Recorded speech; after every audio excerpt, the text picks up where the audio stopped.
పునరుద్ధాన ప్రభు యొక్క పర్వదీవెనలు, శుభములు, సంతోష, ఆనంద, సమాధానములు మనందరకు తోడై యుండును గాక. ఆమేన్. అందరికీ మరణాత. దేవుని వాక్యం ధ్యానం చేసుకుందాం. యోహాను సువార్త 21వ అధ్యాయం గనుక మనం చూసినట్లయితే యేసుక్రీస్తు ప్రభు యొక్క పునరుద్ధాన దేహముతో శిష్యులైన వారికి ప్రభు అగుపడి, శిష్యులైన వారికి ప్రభువు విందు పంచి ఇచ్చుట, వారితో పాటు విందు అందుకొనుట లేక ఆరగించుట మనం చూస్తూ ఉన్నాం. ఈవేళ మన ధ్యాన అంశం పునరుద్ధాన, పునరుద్ధరణ, పునరుద్ఘాటన. కొంచెం కష్టంగా ఉంటుంది. పునరుద్ధాన, పునరుద్ధరణ, పునరుద్ఘాటన. పునరుద్ధానుడు తిరిగి జీవించిన యేసు ప్రభువు శిష్యులైన వారిని మరలా పునరుద్ధరించాడు. జారిపోయి చేపలు పట్టుకోవటానికి, సముద్ర వేటకు తిరిగి వెళ్ళటానికి సంసిద్ధులై వెళ్ళి నిష్ఫలులై ఉన్న శిష్యులైన వారిని ప్రభువు పునరుద్ధరించాడు. పునరుద్ధరణ, తిరిగి వారిని ఉద్ధరింపచేశాడు. నిద్రమత్తులో ఉన్న వారిని నిద్రమత్తును వీడజేసి వారిని ఉద్ధరింపచేశాడు. ఉద్ధరింపచేసిన ప్రభువే పునరుద్ఘాటన. కొన్ని ఘాటైన విషయాలు వారితో మాట్లాడుతూ ఉన్నారు. కొన్ని ముఖ్యమైన విషయాలు వారికి సెలవిస్తూ ఉన్నారు. మనమందరం తెలుగు వారం, దేశ భాషలలో తెలుగు లెస్స అన్నారు మన పెద్దలు. కాబట్టి అందరం ఒకసారి అంశం చెప్పుకొని అంశ ధ్యానంలోనికి వెళ్దాం. పునరుద్ధాన, పునరుద్ధరణ, పునరుద్ఘాటన. యోహాను సువార్త 21వ అధ్యాయం మొదటి 3 వచనములు పఠించుకుందాం. చదవండి. అటు తరువాత యేసు తిబెరియా సముద్ర తీరమున శిష్యులకు మరలా తన్ను ప్రత్యక్షపరచుకొనెను. ఆయన తన్ను ప్రత్యక్షపరచుకొనిన విధమేదనగా, సీమోను పేతురును, దిదుమా అనబడిన తోమాయు, గలిలయలోని కానా అను ఊరివాడగు నతనయేలును, జబదయి కుమారులును, ఆయన శిష్యులలో మరి 2 కూడి ఉండిరి. సీమోను పేతురు, నేను చేపలు పట్టబోదునని వారితో అనగా, వారు, మేమును నీతో కూడా వచ్చదమనిరి. వారు వెళ్ళి దోణి ఎక్కిరి గాని ఆ రాత్రి ఏమీయూ పట్టలేదు. దేవుని బిడ్డలారా, ఒకసారి యోహాను సువార్త 20వ అధ్యాయం 30-31 వచనాలు చదువుకుందాం. మరియు అనేకమైన ఇతర సూచక క్రియలను యేసు తన శిష్యుల ఎదుట చేసెను. అవి ఈ గ్రంథమందు వ్రాయబడి ఉండలేదు గాని, యేసు దేవుని కుమారుడైన క్రీస్తు అని మీరు నమ్మునట్లును, నమ్మి ఆయన నామమందు జీవము పొందునట్లును ఇవి వ్రాయబడెను. గమనించండి, ఈ వాక్యం అనగా యోహాన్ 20-30-31 మనమందరం చదువుకున్న వారమే. చదవని వారు ఎవరన్నా మీలో ఉన్నారా? ఈ వాక్యం చెప్పండి. అందరం ఎప్పుడో ఒకసారి మన వరుస పాఠాల్లోనో వాక్య ధ్యానాల్లోనూ ఎప్పుడో ఒకసారి ఏం చేసాం? చదివాం. చదివినప్పుడు నాకు బహుశా మీకు కూడా ఆ భావం కలిగి ఉంటుంది. ఏంటంటే, యోహాను గారు తన సువార్తను ముగిస్తున్నట్లే ముగించి మరలా ప్రారంభిస్తారు.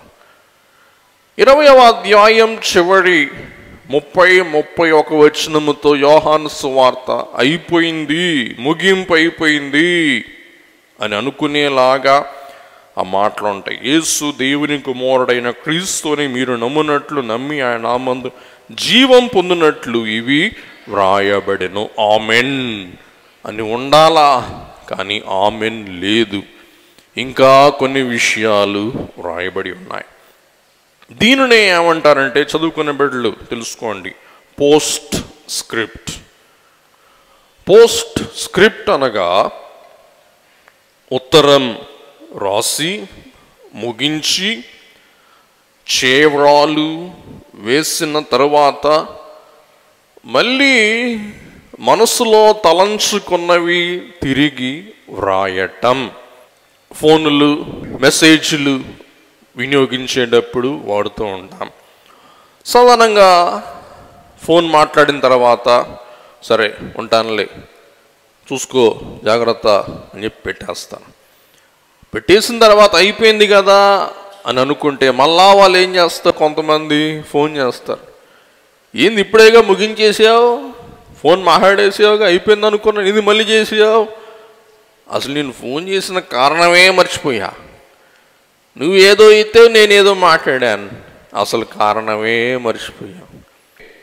పోస్ట్ స్క్రిప్ట్ అనగా ఉత్తరం ముగించేసి సంతకం పెట్టేసి మడతేసి అయ్యయ్యో ఈ విషయం మర్చిపోయానే అని మళ్ళా మడత తీసి మళ్ళా కొన్ని విషయాలు రాయటమనే ఏమంటామంటే పోస్ట్ స్క్రిప్ట్. జవాబు రాసి ముద్ర వేసి ముగించి మరలా ఓపెన్ చేయటాన్ని పోస్ట్ స్క్రిప్ట్ అంట. అందుకే పోస్ట్ స్క్రిప్ట్ ప్రింటర్స్ అంటూ ఉంటారు. కాబట్టి కంప్యూటర్ వాడేవారికి ఈ మాట బాగా తెలుస్తుంది. అది పోస్ట్ స్క్రిప్ట్ అంటే ఎక్కడైనా కనపడితే గుర్తు చేసుకోండి.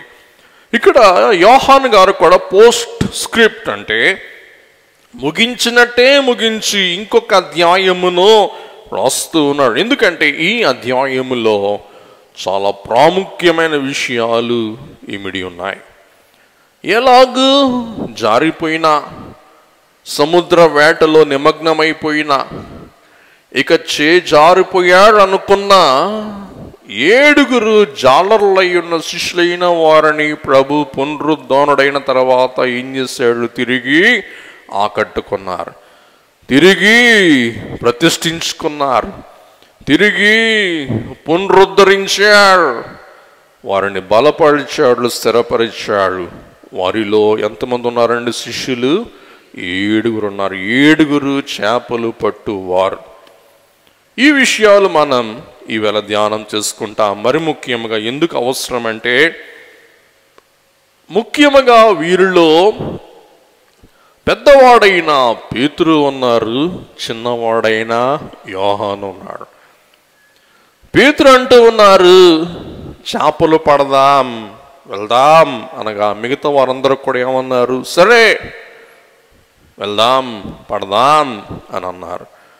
పిల్లరా, చేపలు పట్టడానికి వెళ్ళి చేపలు పట్టలేక నిష్ఫలుడై వారు తిరిగి దరికి వచ్చినప్పుడు ప్రభు మాటిచ్చి వారికి చేపలనిచ్చి వాళ్ళకి ఆహారం పెట్టి వారితో మాట్లాడి వారిని బలపరిచి స్థిరపరిచిన తర్వాత మరలా వారు చేపలు పట్టు జాలరులుగా లేరు. కానీ వాడు ఏం చేశాడు, దేశాల పట్టు జాలరులుగా, మనుషులను పట్టు జాలరు కాదండి, వారు ఏమయ్యాడు, దేశాలను పట్టు జాలరులుగా వారు రూపాంతరము చెందిన వారై ఉన్నారు.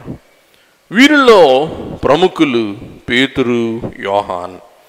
ఈ పేతురు యోహానులు పరస్పర స్నేహితులై ఉండి అపోస్తలుల కార్యములో వారు సమిష్టిగా 2 స్నేహ భావముతో కలిసి సేవ పరిచయం జరిగించారని అపోస్తలుల కార్యములు 3:1 మనం చూస్తాం. పగలు 3 గంటలకు ప్రార్థన కాలమున పేతురును యోహానును చూడండి. కాబట్టి తిరిగి గలిలయ సముద్రం దగ్గర పునరుద్ధరింపబడిన శిష్యులు 2 అనగా పేతురు, యోహాను ఏం చేశారండి, సమిష్టిగా సేవ చేశాడు. పాఠములో ముందుకు వెళ్దామండి. దేవుని బిడ్డలారా, ఇక్కడ యేసుక్రీస్తు ప్రభువే జారిపోయిన శిష్యులను జారా విడవలేదు, కానీ వారిని ఏం చేశాడు? తిరిగి పట్టి తెచ్చి బలపరచి తన సేవకు పునఃప్రతిష్ఠించి బలమైన, స్థిరమైన, దిట్టమైన యోధులుగా వారిని నిలవబెట్టుట మనం చూస్తూ ఉన్నాం. దీనిలో మనందరికీ దేవుడిచ్చిన బాధ్యత కనబడుతూ ఉన్నది. దయచేసి ప్రతి ఒక్కరూ యాకోబు పత్రిక 5వ అధ్యాయం 20వ వచనం పఠించాలని కోరుతూ ఉన్నాను. పాపిని వాని తప్పు మార్గము నుండి మళ్ళించువాడు మరణము నుండి ఒక ఆత్మను రక్షించి, వినండి, మరణము నుండి ఒక ఆత్మను రక్షించి అనేక పాపములను కప్పివేయునని, అనేక పాపాలను కప్పివేయునని తాను తెలిసి కొనవలెను. గమనించండి, మనం పాపిని పాప మార్గము నుండి పావన మార్గమునకు మళ్ళించు వారమైతే మనం ఎవరమై ఉంటామంటండి? ఒక ఆత్మను రక్షించి అనేక పాపాలను మనం ఏం చేస్తామంటండి? కప్పి పెట్టి వేయు వారమో అయ్యున్నామో. ఇప్పుడు చెప్పండి, చెప్పేసి అందరూ ఒకసారి. పాపిని పావన మార్గములో మనం పెడితే మనం కట్టుకునే పుణ్యం చెప్పండి, ఆత్మను నరకము నుండి రక్షించు వారం. రెండవది, అనేక పాపాలు ఈ పాపి చేయకుండా ఆ పాపాలను ఏం చేసేవారం? కప్పిపెట్టి వేసేవారం. కాబట్టి యోధా గారు అంటారు, అగ్ని నుండి లాగినట్టు పాపులైన వారిని మనం ఏం చేయాలా? పాపము నుండి లాగాలి, రక్షించాలి. చెప్పండి, రక్షిస్తూ ఉన్నామా?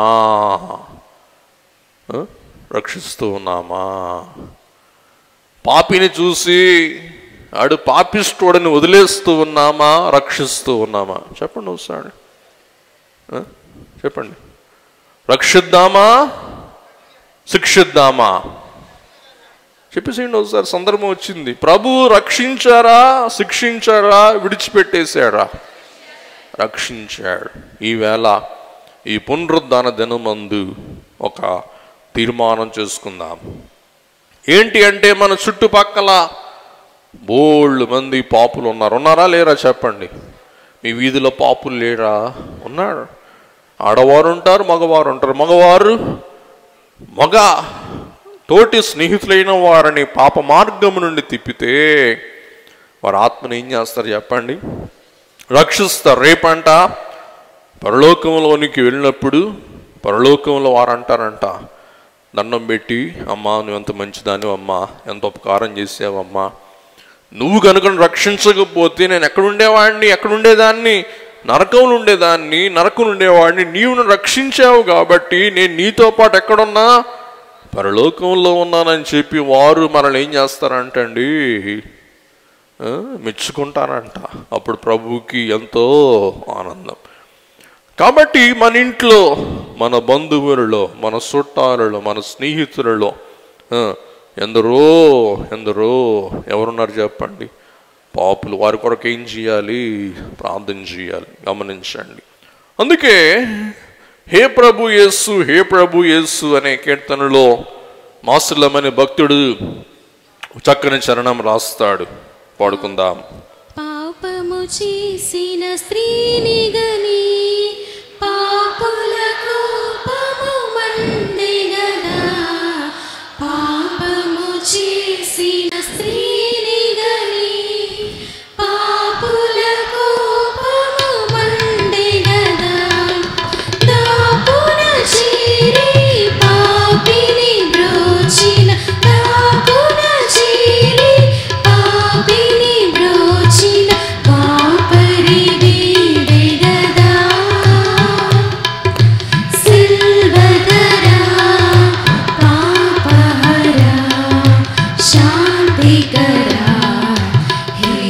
प्रभु यीशु, हे प्रभु यीशु, हे प्रभु देवसुता, सिल्वधरा पापहरा शांतिकरा, हे प्रभु यीशु, हे प्रभु यीशु. గమనించండి, పాపము చేసిన పాపిని గని, పాపము చేసిన స్త్రీని గని పాపుల కోపము ఏమైందంట? మండెను. ఎవరి కోపం మండిందంట? పాపుల కోపం. ఎవరి కోపం మండాలా? పావనుని కోపం మండాలా? కానీ ఎవరి కోపం మండింది? తోటి పాపుల కోపం మండింది. కాబట్టి ఒక పాపిని నీవు చూసి పాపి పట్ల నీవు సేదరించుకొని ఆ పాపి విషయంలో నీవు అసహించుకుంటే నీవును ఏం చేసినట్టు? పాపితో పాలి భాగస్వామ్యం పంచుకున్నట్టు. కాబట్టి పాపి కాని పావనుడు ఆ స్త్రీని గని పాపుల కోపం మండిన ఆ కాలమందు ఆయన పట్ల, ఆ పాపి పట్ల ప్రేమను చూపి బ్రోచి కరుణించి తన ప్రేమ ద్వారా పాపి అయ్యున్న ఆ స్త్రీని ఎట్లా మార్చాడు? పావన స్త్రీ. 1 కొరింథీ పత్రిక 9వ అధ్యాయం 22వ వచనం. బలహీనులను సంపాదించుకొనుటకు బలహీనులకు బలహీనుడనైతిని, ఏ విధము చేతనైనను కొందరిని రక్షింపవలెనని అందరికీ అన్ని విధముల వాడనై ఉన్నాను. గమనించండి, కొందరినైనా రక్షించాలన్న దృక్పథము కలిగిన పౌలు గారు ఏ విధము చేతనైనను కొందరినైనా రక్షింపవలనని అందరికీ ఆయన ఏమయ్యారంటండి? అన్ని విధముల వాడు ఆయన. కాబట్టి ఆ కాలమందు మిషనరీలు జాలరులను రక్షించుటకు జాలరులుగా, పాపులను రక్షించుటకు పాపులుగా, అలాగే త్రాగుబోతులను రక్షించుటకు వారి మధ్యకు వెళ్ళి వారిని ఏం చేశాడండి? రక్షించి ప్రభు తట్టు ఆకర్షించిన వారై ఉన్నాడు. కాబట్టి మనం పరిశుద్ధులుగా వాడి యొద్దకు వెళ్తే పాపులకు ఎవరక్కర్లేదు. నువ్వు పరిశుద్ధుడువా, నీతో నాకేం పని అంటారు. కాబట్టి పాపులను రక్షించటకు యేసుక్రీస్తు ప్రభు భూలోకానికి నరరూపధారిగా అవతరించిన వారై ఉన్న సంగతి మనం ఎరుగుదుము. కాబట్టి వినండి, బలహీనులను రక్షించటకు నేను బలహీనునయ్యా, కొందరినైనా రక్షించటకు నేను వారికి అవసరమైనట్లు అందరికీ ఎట్లా అవసరమో నేను అట్లా మారానని మరి పౌలు గారు తెలియజేస్తున్నారు. అలాగే మనము కూడా వారి వారి ఏమంటారు ఇబ్బందులు, బాధలు, వ్యాధులు అర్థం చేసుకున్నట్టుగా వారి వలె మారి మనం రక్షింపవలసిన వారమై ఉన్నాం. గమనించండి, సంగతిలోకి వెళ్దాం. వీరు ఏ ప్రాంతములో ఉన్నారు? గలిలయ ప్రాంతములో. మరి వీరు గలిలయ సముద్రములో చేపలు పట్టుటకు వెళ్ళిన వారు అయి ఉంటూ ఉన్నారు. కాబట్టి మీ యొక్క మ్యాపుల్లో గనుక మీరు గమనించిన వారైతే ఆ మ్యాప్లో మీకు స్పష్టంగా కనబడుతూ ఉన్నది. మరి యెరూషలేము వెళ్ళిన వారు కూడా తెలుసుకునేవారు అయి ఉంటూ ఉన్నారు. మరి గలిలయ ప్రాంతములో మనకి ఏ సముద్రం కనబడుతుందండి? గలిలయ సముద్రం మ్యాప్స్లో. సరే, సంగతిలోకి వెళ్దాం. వీరందరూ ఎందుకు గలిలయకి వెళ్ళారు? వాక్యం చదువుకుందాం. యేసుక్రీస్తు ప్రభు జీవించి ఉన్నప్పుడే మత్తయి సువార్త 26వ అధ్యాయం 32వ వచనములో ప్రభు సెలవిస్తూ ఉన్నారు. మత్తయి 26:32. నేను లేచిన తరువాత, నేను పునరుద్ధానుడనై లేచిన తరువాత, మీకంటే ముందుగా, వినండి, మీకంటే ముందుగా గలిలయకు వెళ్ళేదనెను. ప్రభు ఎక్కడికి వెళ్తానన్నారండి?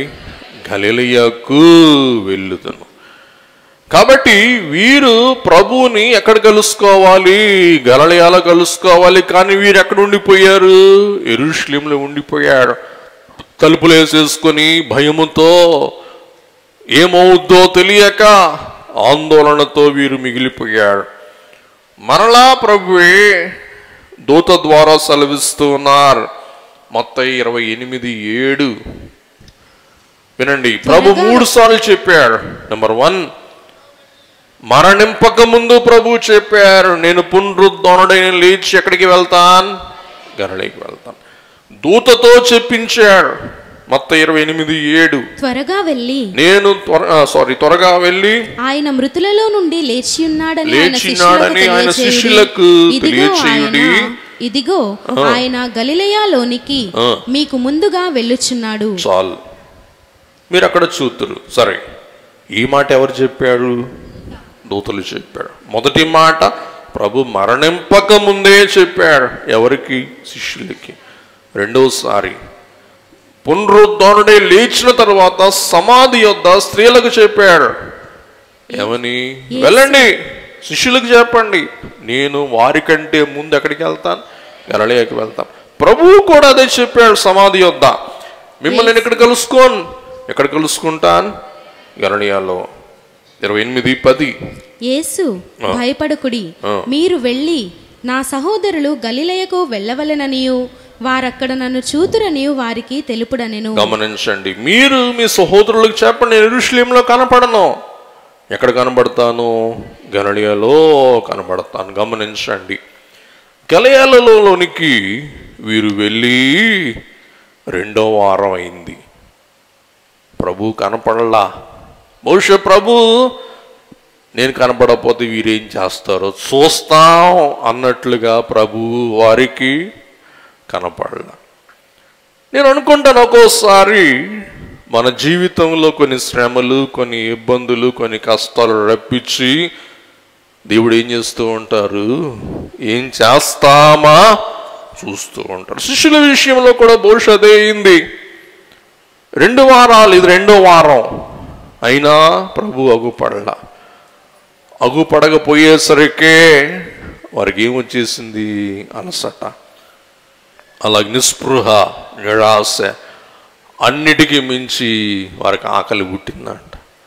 ఆకలి పుట్టినప్పుడు వాళ్ళకి అన్నం పెట్టేవారు ఎవరు కనబడలా.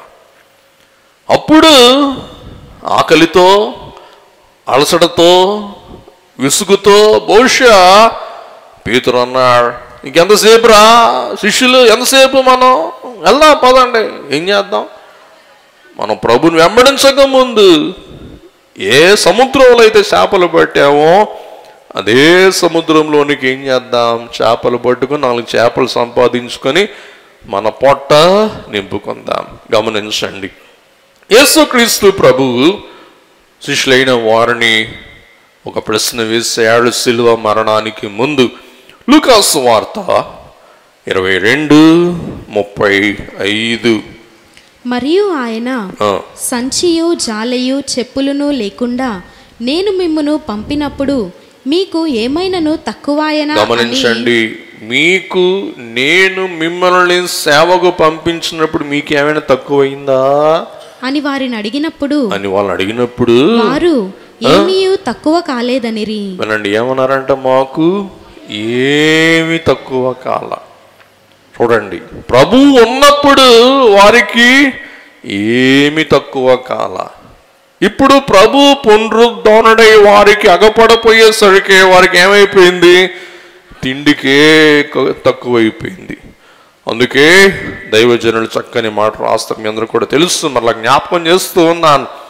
దైవ భక్తి భుక్తికి ముక్తికి సాధనం, ఆధారం. దైవ భక్తి మనకేం చేస్తుందంటే అండి, భుక్తి ముక్తి ప్రసాదిస్తుంది. మరి నిన్న లెక్చరర్ గారు మాట్లాడుతూ చెప్తూ ఉన్నాడు, చాలా సంతోషం. అదేంటంటే మన బైబిల్ మిషన్ బిడ్డలంట, చదువుకునే విద్యార్థులు ఎక్కడ ఉన్నా కానీ ఉన్నతమైన మార్కులు సంపాదిస్తున్నారంటండి. ఎందుకు? వాళ్ళకి ఏ విధమైన లోకం మీద మనసు ఉండదు. దేవుడు యెహోవా యందలి భయం జ్ఞానమునకు ఆధారం. కాబట్టి చాలా సంతోషం. మరి వారి లెక్చరర్ వారి కాలేజీలోనే 5 పేర్లు చెప్పాడు. అలాగే ఇంకొక లెక్చరర్ ఇంకో సందర్భంలో గెలిచాడు, ఆయన కూడా చెప్తున్నాడు, అయ్యగారు మన బయల్ మిషన్ పిల్లలకు వచ్చిన మార్కులు ఎవరికి రావు అంటున్నాడు. కాబట్టి చూసారు స్టేట్ ర్యాంకులు వస్తున్నాయి అంట. ఎందుకు? దైవ భక్తిని బట్టి, తల్లిదండ్రులైన వారి యొక్క ఆసక్తిని బట్టి, వారి సన్నిధి అనుభవం బట్టి దేవుడు బిడ్డలైన వారికి ఏం చేస్తూ ఉన్నారు? శ్రద్ధగా బుద్ధిగా చదువుకుంటే జ్ఞానం ఎవరిస్తారు? దేవుడే ఇస్తారు. కాబట్టి మీరు వాక్యం వెంట మీకు వాక్యం చదువుకోవటమే ఒక ఉన్నతమైన ఆశీర్వాదం. మరి వాక్యం కనుక చదివి వాక్యం కనుక అర్థం చేసుకోగలిగితే మీ పాఠాలు మీకు తేలిక అర్థమైపోతాయి, సునాయాసంగా అర్థమైపోతాయి. కాబట్టి మామలు మీ మనవాళ్ళకి చెప్పండి, తల్లిదండ్రులు మీ పిల్లలకి చెప్పండి, బైబిల్ మిషన్ బిడ్డలైన వారు ఎక్కడున్నా ఏమవ్వాలి? ఉన్నత ర్యాంకర్లు అయినప్పుడు ఎవరికి ఘనత? తల్లిదండ్రులకు ఘనత, మాబడి పాదులకు ఘనత, అన్నిటికి మించి దైవజనునికి ఘనత. కాబట్టి అందరి కొరకు నేను ప్రార్థించి ముగించాలన్నారు దైవజనులు. ఆ ప్రార్థనలు ఎవరున్నారు? మీ పిల్లలు ఉన్నారు, మా పిల్లలు, అందరి పిల్లలు ఉన్నారు. కాబట్టి ఆ ప్రార్థన నెరవేరాలంటే మనం ఏం చేయాలా? కొంచెం కష్టపడాలి. ఎక్కువ కష్టపడినక్కరలా, కొంచెం కష్టపడితేనే దేవుడు మనకేమిస్తారు? ప్రతిఫలం దయచేస్తారు. కాబట్టి యేసుక్రీస్తు ప్రభువు జీవించి ఉన్నప్పుడు వారికి ఏ కొదువ లేదు. కానీ ఇక్కడ ప్రభువే ఎక్కడ ఉన్నారో తెలియదు. పునరుద్ధాన అక్షయ దేహము తొందరగా కలిసి పాడుకుంటాం కదా. అక్షయ దేహము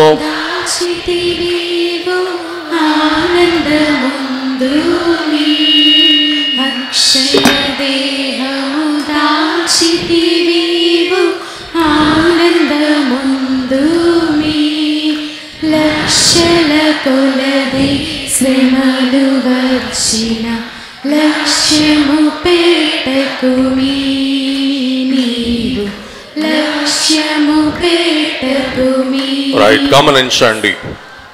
దైవజనులు అంటారు, అక్షయ దేహము దాల్తూ నీవు ఆనందం పొందు. కాబట్టి ఈ దేహములో నీకు శ్రమ కలిగిన నాడు ఏ దేహాన్ని తలంచుకోవాలి? అక్షయ దేహం. ఉదాహరణకి మీ అందరికీ అర్థమయ్యేలా చెప్తాను. మీకు ఇప్పుడు బాగా ఆకలేసింది, ఏం తలంచుకుంటారు? భోజనశాలలో వేడి వేడి అన్నం, కూర, సాంబార్. మీ ఇంట్లో మాంసాలు తలంచుకుంటారు, నేను కాదన్నాం. కానీ ఆకలి తీరాలి కదా. ఆకలి తీరటానికి డబ్బులు ఉంటేనేమో ఉల్లి దోశ, డబ్బులు లేవనుకోండి సాంబార్. అమ్మయ్య కాసేపు అయితే ఏం చేస్తాను? అలాగే ఈ జీవితంలో ఈ శరీరమునకు శ్రమలు, రోగాలు, ఇబ్బందులు, బలహీనతలు కలిగినప్పుడు మన మనస్సు ఏ దేహం మీదకి వెళ్ళాలంట? అక్షయ దేహం. ఈ దేహం ఈ లోకానికి సంబంధించింది. ఈ దేహాన్ని నేనేం చేయాలా? ఈ లోకం వదిలేసేయాలి. కానీ ప్రభు నాకు ఏ దేహం ఇస్తారు? అక్షయ దేహం. కాబట్టి అక్షయ దేహం దాల్తూ నీవు ఆనందం పొందు. మరి నిండు గర్భవతులకి తల్లిదండ్రులు చెప్తారు, కాసేపు అమ్మ 15 రోజులమ్మా అంటారా అండి? అనరా? నాకేం తెలుసు, మరి మీరు చెప్పాలి. మరి అంటారా అనరా? మీ పిల్లలు కానీ మీ తల్లులు కానీ అంటారా అనరా? చెప్పండి. అంటారు. ఇంకేముందమ్మా చూసి, ఇంకా వారం రోజులు, ఇంకా 3 రోజులు, ఇంకేముంది, వచ్చేసిన టైం అయిపోయింది. నువ్వేం కాబోతున్నావు? వెంటనే ఆ మాట, ఆ మురుపు ఇంకేం చేస్తుంది? బాధ దిగమింగేలా చేస్తుంది. అలాగే దైవజనులు మనకు అభయమిస్తూ ఉన్నారు. అక్షయ దేహము దాల్తూ నీవు ఆనందముందుమి. ఈ అక్షయ దేహం ఎటువంటిదో మనకు ఎవరు చూపిస్తున్నాడు ఇక్కడ? యేసుక్రీస్తు ప్రభువే. మామూలు దేహం అనుకోండి, అదుగో ప్రభు అక్కడ ఉన్నారు, యెరూషలేములో ఉన్నారు, సమరయాలో ఉన్నారు, గలిలయలో ఉన్నారు అని చెప్పేవాళ్ళు. కానీ ఈ దేహం, ఏ దేహం ఇవాళ ప్రభు ధరించినది?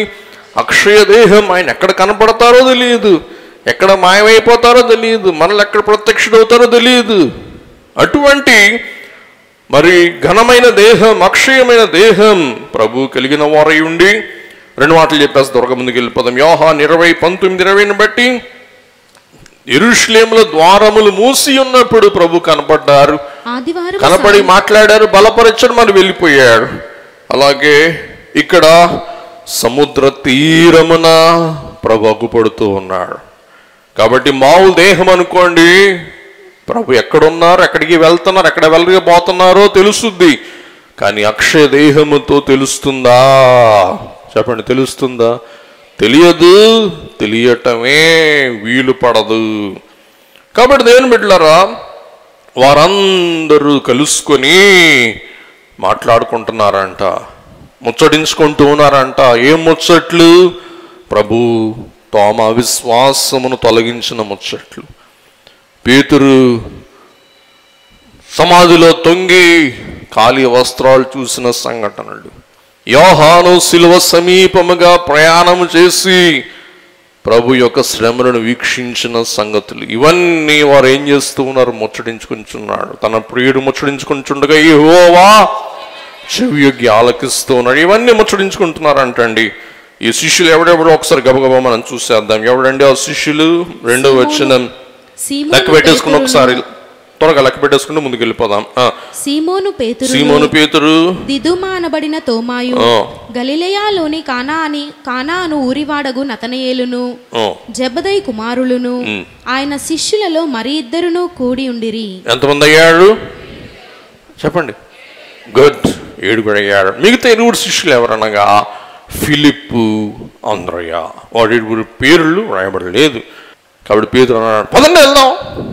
ఏం చేద్దాం? చేపలు పడదాం. చూసారా, దురుసుగా పేతురు ఆ మాట అంటే అందరూ ఏం చేశారంటండి, చేపలు పట్టడానికి వెళ్ళారు. రాత్రి అంతా చేపలు పట్టారు. కానీ ఇక్కడ యోహాను గారు చక్కని మాట రాస్తారండి. వారికంట ఏమీ దొరకలేదు. చూడండి ఆ మాట ఎంత స్పష్టంగా ఉంటుందో. వారు వెళ్ళి దోణి ఎక్కిరి గాని, 3 చివరలు దోణి ఎక్కిరి గాని రాత్రి ఏమీ పట్టలేదు. వినండి, ప్రభు అంట చేపలకి చెప్పారంట, ఓహో చేపలారా, నా శిష్యులే పెద్ద పోటీగాళ్ళలాగా వస్తున్నాడు, నేను లేకుండా చేపలు పడదామని బయలుదేరాడు. మీరెవరు చేప వాళ్ళకి మా శిష్యులు వేసే వల్ల సిక్కోబాకండి అనేటప్పటిగా చేపలన్నీ ఏం చేసినాయంట, రాత్రి దాక్కున్నాయంట. ప్రభు చెప్పాడు, పదండి పదండి పదండి, మనం దాక్కుందాం. అదిగో వచ్చేస్తున్నారు దాక్కుందాం. ఎవరు చెప్పారు? సృష్టికర్త. అందుకే చక్కగా యోహాను గారు మాట్లాడుస్తారు, ఏమీ కనీసం బురద మట్టలు కాదు కదా, కనీసం పాలిథీన్ కవర్లు కూడా దొరకలేదంట. చూసారా? అందుకే భక్తుడు రాస్తారు, మరలా మస్లమని గారు రాస్తారు, రాత్రంతయు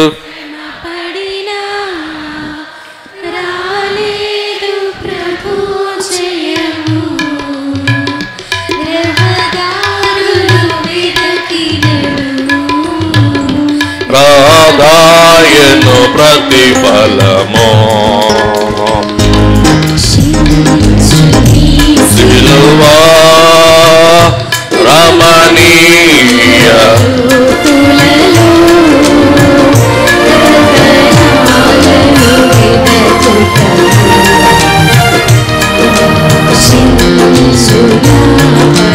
గమనించండి. సరే, రాత్రంతా వారు చేపలు పట్టి ఏమీ పట్టలేక 4వ వచనం వినండి. చేపలు పట్టే సమయమే రాత్రివేళ. రాత్రివేళ వారు చేపలు పట్టి ఉదయాన్నే వాడు ఏం చేస్తారు? దరికి వస్తారు. దరికి వచ్చి దరికి చేర్చి, మీకు తెలుసు సముద్రపు తీరాల్లో చేపలు ఎప్పుడు అమ్ముతారు? తెల్లవారుజాము అమ్ముతారనమాట అండి. సుమారు 8 చేపలు అమ్మేసి డబ్బులు తీసుకొని హ్యాపీగా వెళ్ళి పండుకుంటారు జానరులు, బెస్తవారు, మనందరూ కూడా తెలుసు. ఇక్కడ మనం చూస్తే సూర్యోదయమున యేసు ధరణి నిలిచెను. అయితే ఆయన యేసు అని వారు గుర్తుపట్టలేదు. అక్షయ దేహముతో ప్రభు ఎక్కడ కూర్చున్నారంట, లేక ఎక్కడి నుంచున్నారంట, తీరమన ప్రభు అని వారికి తెలియలేదు. మరి ప్రభు అడుగుతున్నాడు, ఎంత చక్కగా అడుగుతున్నాడు చూడండి. 3.5 సంవత్సరాలు ప్రభుతో కూడా ఉండి మసలి ప్రభు శిష్యులుగా వారు నమోదై ప్రభు శిలువ శ్రమ పొందుచు ఉన్నప్పుడు, ప్రభు మరణం పొందుచున్నప్పుడు ఏ ఒక్క శిష్యుడైనా ఉన్నారా? యోహాన్ తప్ప మరి ఎవరు కనబట్టలేదు. అది కాక పేతురుగాడు ఏం చేస్తారు, ఆయన నెరుగురని చెప్పి ముమ్మారు ఒట్టు పెట్టి బొంకుతారు. పిల్లరా, అట్టివారు ఆకలితో ఉంటే తెక్క కుదిరిందిలే మీకు. శిష్యులారా, నన్ను వదిలేశారు, మీకు బాగా కుదిరింది, మీకు ఇట్టా కుదరాలా అని మనమైతే అంటాం. ఎవరైనా అనరా? చెప్పండి, ఎవరైనా అనరా? అంటారు. ఈ లోకములో ఈర్ష్య, ద్వేషం, దూషణ, క్రోధం, మత్సరం కనబడుతుంది. కానీ యేసుక్రీస్తు ప్రభువే శిష్యులైన వారి విషయంలో ఏవి కనబరచక ప్రేమతో వాడి వద్దకు వెళ్ళి ఎవరిని సంబోధిస్తూ ఉన్నారు? పిల్లలారా. ఇంగ్లీష్ భాషలో మనం చూస్తే చిల్డ్రన్. కాబట్టి వీరు ప్రభు లేకపోయేటప్పటికి ఏమైపోయారు? పిల్లలైపోయారు. పిల్లలారా, భోజనంలో మీ వద్ద ఏమైనా ఉన్నదా అని వారిని అడిగారు. కానీ వారు లేదని వాడు ఆయనతో చెప్పాడు. 6వ వచనం, అప్పుడు ఆయన దోణి కుడి ప్రక్కన వల వేయుడి, మీకు దొరుకునని చెప్పాను గనక వారు అలాగూ వేయగా, గమనించండి, చేపలు విస్తారముగా పడినందున వల లాగలేకపోయాడు. ఉదయాన్నే చేపలు పడవు, ఎండకి చేపలు దాక్కుంటాయి. కానీ ఎవరు మాటిచ్చాడు? ధరిని ఉన్న యేసయ్య మాటిచ్చాడు. సృష్టికర్త మాటిచ్చేసరికే ఆ చేపలన్నీ ఏమైపోయినాయి అంట, వరలోకి వచ్చి చిక్కున్నాయంట. అందుకే వేళ ప్రార్థన. లేవంగానే ప్రార్థించండి, జబ్బులో ప్రార్థించండి, ప్రయాణమే ప్రార్థించండి, భోంచేయనప్పుడు ప్రార్థించండి, ఇబ్బందిలో ప్రార్థించండి. ఎల్లవేళలా ఏం చేయండి? ప్రార్థిస్తే మనకి ఎవరు సహాయం చేస్తారు? దేవుడు సహాయం చేస్తారు. కాబట్టి వీరు వెళ్ళలా కడకి ప్రభు యొద్ద ఒప్పుకున్నాడు. ఏమని? మాకు ఏమీ దొరకలే. ప్రభు ఒక్క మాట సెలవిచ్చాడు, మీ దోణి కుడి వైపు వల వేయండి. కుడి అనగా ఘనత, కుడి అనగా వీలు, కుడి అనగా ఐశ్వర్యం, ఆశీర్వాదం. ఎన్నో వాక్యాలు ఉన్నాయి సుమారు బైబిల్లో. నేను ధ్యానం చేస్తే సుమారు కుడి అనే మాట మీద సుమారు ఒక 60-70 వాక్యాలు వచ్చినాయి. కాబట్టి కుడి అనగా ఘనత, కుడి అనగా అనుకూలత, కుడి అనగా మరి మంచి శ్రేష్టత అని మనం చూస్తూ ఉన్న వారమై ఉంటూ ఉన్నాం. దేవుని బిడ్డలారా, కుడివైపున వారు వలవేయగా విస్తారముగా చేపలు పడినందున వల లాగలేకపోయాడు. 7వ వచనం, కాబట్టి యేసు ప్రేమించిన శిష్యుడు, గమనించండి, యోహాను గారు ఎప్పుడు సెల్ఫ్ డబ్బా కొట్టుకోరు. తన సువార్తలో ఎక్కడ నేను అని రాసుకోవాలా, ఎక్కడ యోహాన్ అని రాసుకోవాలా. యేసు ప్రేమించిన శిష్యుడు 3 పదాలు పెట్టాడు. కానీ యోహాను అంటే ఎన్ని అక్షరాలతో అయిపోద్ది? 3 అక్షరాలు. 3 అక్షరాలు యోహాను గారు రాయటానికి సంకోచించారు. కానీ ఎన్ని మాటలు రాశారు? తను తను దాచుకోవటానికి, తను మరుగు చేసుకోవటానికి 3 పదాలు. ఏమని? యేసు ప్రేమించిన శిష్యుడు అంటే యోహాన్ పేతురుతో అన్నారంట, రేయ్ ప్రభుసుమి, ప్రభురా, ప్రభు అయ్యా. చేపలు పట్టమని చెప్పింది ఎవరు? ప్రభు. బహుశా వీళ్ళకి ఆవేదన, ఆకలి, ఆక్రందన అంచేత చెప్పింది ఎవరో కూడా ఆలోచించేంత టైం లేకుండా ఏదో ఓ పెద్ద ఆయన చెప్పాడు, బహుశా ఆయన పట్టుంటాడేమో, ఆయనకి తెలుసేమో అని చెప్పి వీరేం చేశారు? యేసయ్యని తెలియకుండానే వల వేసేసాడు. అయినా కానీ వాడికి ఏం పడ్డాయి? విస్తార చేపలు. ఎప్పుడైతే యోహానుగాడు సైడ్ చేశాడు పేతురుకి, ఏమని? ప్రభు సుమి అనగానే ఆయన ప్రభువని సీమోను పేతురు విని, ప్రభువని సీమోను పేతురు విని వస్త్రహీనుడై ఉన్నందున, వినండి, పేతురు అంట జాలడి యూనిఫామ్లో దిగిపోయారంట అండి. యేసయ్య లేకపోయేటప్పటికే భాష మారిపోయింది, వృత్తి మారిపోయింది, వారి పద్ధతి మారిపోయింది. కడకి ఏం మారిపోయింది? వారి వస్త్రధారణ కూడా మారిపోయింది. మీ అందరూ కూడా తెలుసు పేతురు గారు ఎట్లా ఉన్నారంట? మఫ్టీలో ఉన్నారంట. ఎప్పుడైతే యోహాను గారు యేసు ప్రభు మన గురువు గారు అనేటప్పటికే వెంటనే దోణుల నుండి పేతురు ఏం చేశాడంట? ఒక్క దుముకి పైబట్ట వేసుకొని అక్కడ తువాలేసేసుకొని సముద్రంలో దూకి, దరి ఇంచుమించు చూసారా, గాబరా, వణుకు, దడా. ఎందుకు? ప్రభు వచ్చేసాడు. నేనేం చేస్తున్నా? చేపలు పడుతున్నా. వినండి వినండి, ఎందుకు ఈ దడ? ఎందుకు ఈ ఆత్రం? ఎందుకు ఈ వేదన? చూడండి, లూకా సువార్త 22:32 ప్రభు చెప్పాడు, నీ నమ్మిక తప్పిపోకుండునట్లు, ఓ పేతురు, నీ నమ్మిక తప్పిపోకుండునట్లు నేను నీ కొరకు వేడుకొంటిని. నేను నీ కొరకు వేడుకొన్నా. నీ మనసు తిరిగిన తరువాత, పేతురు, నీ మనస్సు తిరిగిన తరువాత నీ సహోదరులను స్థిరపరచుమని చెప్పెను. నీ సహోదరులను స్థిరపరచును. వినండి, పేతురు స్థిరపరిచారా, అస్థిరపరిచారా? చెప్పండి, గట్టిగా గట్టిగా చెప్పండి. మనం ఇందాక చదువుకున్నాం, ఇందాక ధ్యానం చేసుకున్నాం, ఇతరులైన వారి విశ్వాసం స్థిరపరచాలా, అస్థిరపరచాలా? స్థిరపరచాలి. అందుకే అసలు విశ్వాసము లేని విసుగుదల సమయమందు విశ్వాసమేమని వేడుకొనుము. పేతురు, నువ్వు పెద్దవాడివి, నీకోసం ప్రార్థన చేశా, నీవు తప్పిపోకుండా నిమిత్తం ప్రార్థన చేశా. నీవు తప్పిపోకుండా నిలవబడి నీ సహోదరులను ఏం చేయి? ప్రభు బలపరిచారా? బలపరిచాడు. పేతురు బలపరిచారా, బలహీనపరిచారా? బలహీనపరిచి పద సముద్ర వేటకి వెళ్దాం అంటున్నారండి. ఎవరు? పేతురు. వెంటనే ప్రభు మాట జ్ఞాపకం వచ్చింది. ప్రభుని బొంకా, ప్రభుని ఎడుగనని చెప్పా, ప్రభు అప్పగించిన ఉద్యోగం నేను మానేసి అని చెప్పి 100 మూరలు, ఏం చెప్పండి, దరి ఇంచుమించు 200 మూరలు అంటే 100 మూరలు అంటే 300 అడుగులు సుమారు ఇక్కడ నుండి లాన్ వరకు ఉందంట దరి. ఇంకా దోణిలో వెళ్ళటానికి, కూర్చోటానికి ఆయన మనసు లేదు. వెంటనే దూకి ఏం చేశారంటే ఈత కొట్టుకుంటా ప్రభు యొద్దకు వెళ్ళిపోయాడంట.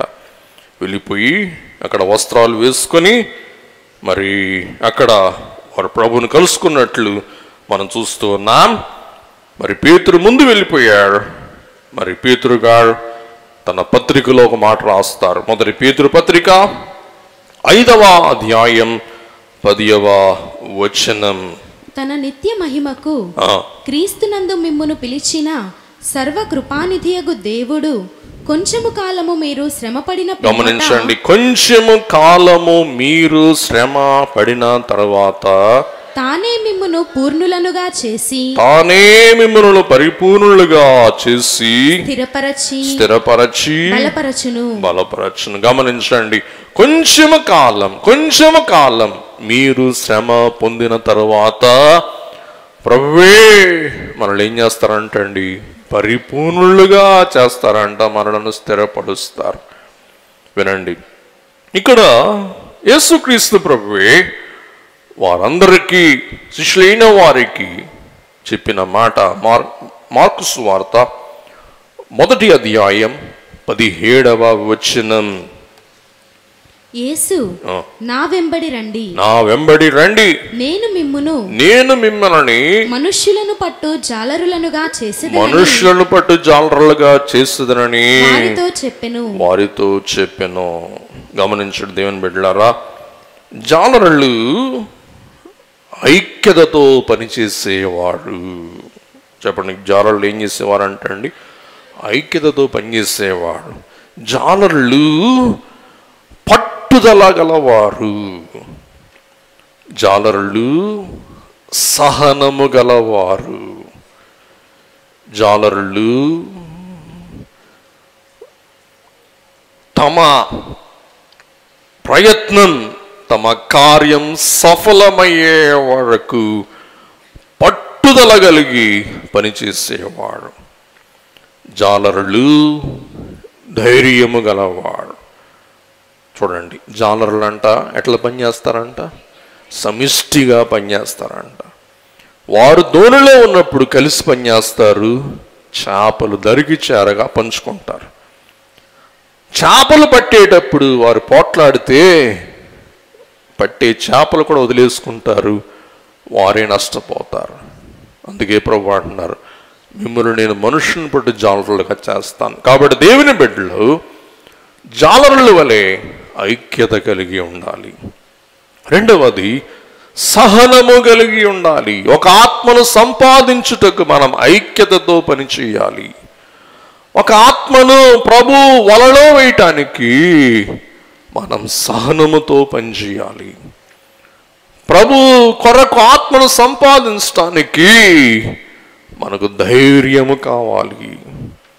ప్రభు కొరకు ఒక ఆత్మను సంపాదించడానికి విసుకక పట్టుదల కలిగి ఉండాలి.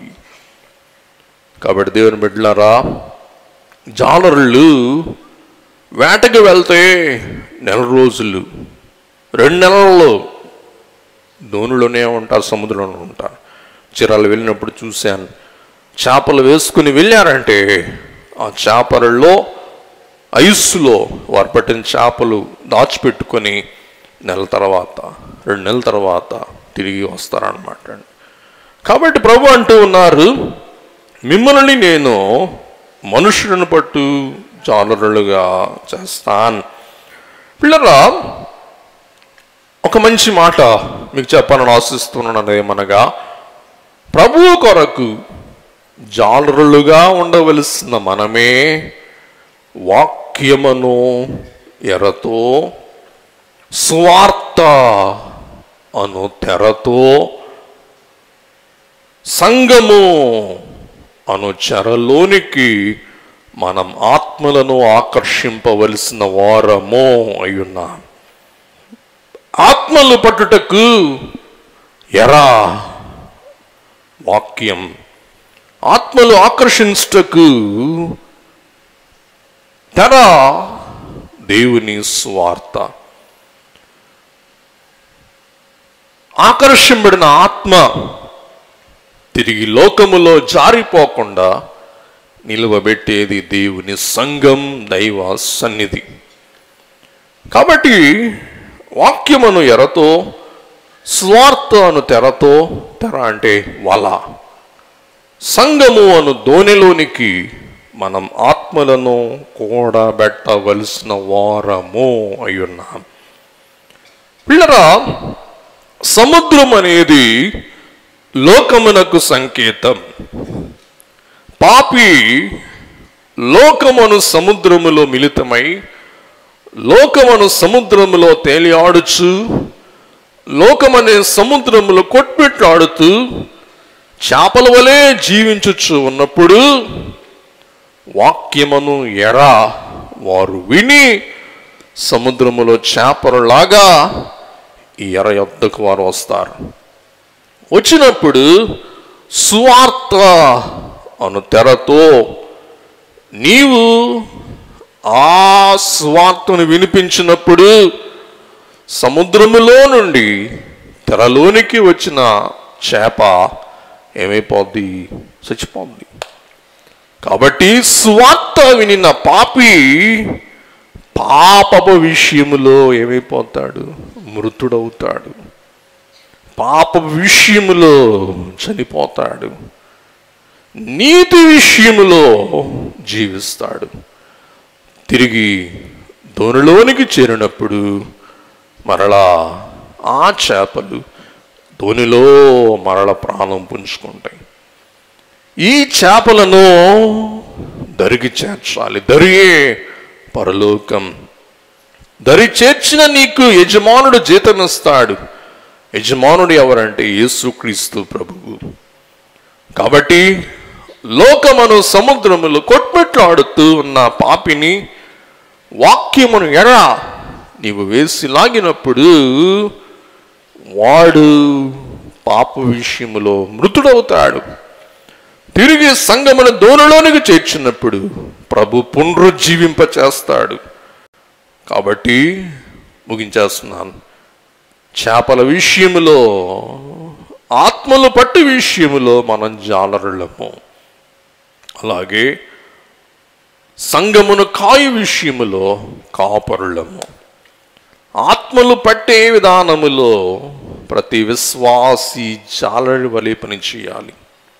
అలాగే ఆత్మలను కాచే కాపరి మంచి కాపరిగా పని చేయాలి. కాబట్టి ఆత్మలు పట్టుట జాలరి ఉద్యోగం నిర్వర్తించాలి. రెండవది, ఆత్మలను కాసే వైనములో కాపరి యొక్క బాధ్యత మనం కలిగి ఉండాలని దేవుని వాక్యం బట్టి మనం చూస్తూ ఉన్న వారం అయి ఉంటూ ఉన్నాం. దేవుని బిడ్డలారా, ముగించేస్తాను. లూకాసు సువార్త 22:33. అయితే అతడు, ప్రభువా, నీతో కూడా చెరలోనికి మరణమునకును వెళ్ళుటకు సిద్ధముగా ఉన్నానని ఆయనతో అనగా, ఆయన, పేతురు, నీవు నన్నెరుగనని ముమ్మారు చెప్పు వరకు నేడు కోడి కూయదని నీతో చెప్పుచున్నానెను.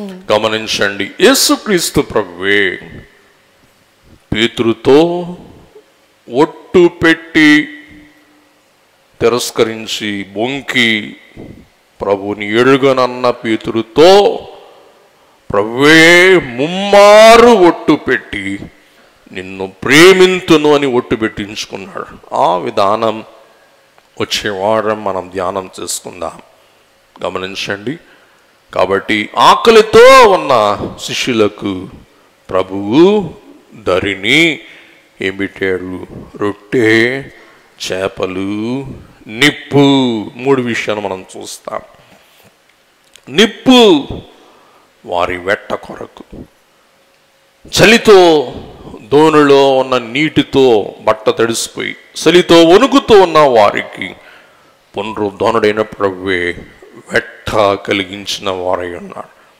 కాబట్టి ఈ విందు మనకి సహవాసము దయచేసేది, మనకి ధైర్యము దయచేసేది, అవిశ్వాసపు చలిలో ఉన్న మనకు విశ్వాసమును నిప్పు, నమ్మికను నిప్పు మనలో రగిలించేది ఈ ధరిని ప్రభు సముఖములో మనం ఆరగించు విందు అయి ఉంటున్నది. రెండవది రొట్టె. రొట్టె మన ఆకలి తీర్చేది, చేప మనకు జీవం ఇచ్చేది.